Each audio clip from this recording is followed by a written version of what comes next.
பண்ண போகிறது வந்து நோஸ் கரெக்ஷன். ஃபோட்டோஸ்க்கு வந்து நோஸ் வந்து ஷார்ப்பாக தெரியணும் அப்படின்றதுக்காக நோஸ் கரெக்ஷன் பண்ணுறோம்.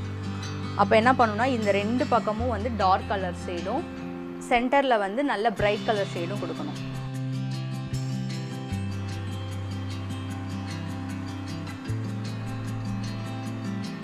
இந்த கண்ணோட இட்ஜில் இருந்து டார்க் ஷேட் கொடுக்கணும். அதே மாதிரி இந்த சைடும்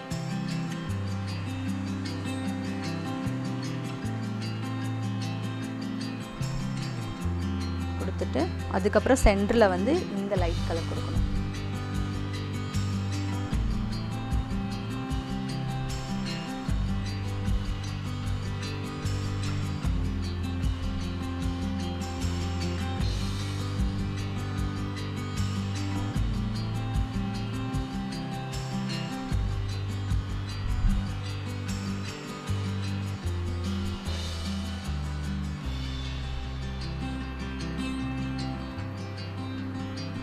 அதுக்கு மேலேயே வந்து திருப்பி பாலிஷ் ப்ரெஸ் வச்சு செகண்ட் கோட்டிங் கொடுத்தோம் இல்லையா, டிரான்ஸ்லூசர் பவுடர், அதை வச்சு அது மேலே ஒரு சிங்கிள் கோட்டிங் மட்டும் கொடுத்தோம்.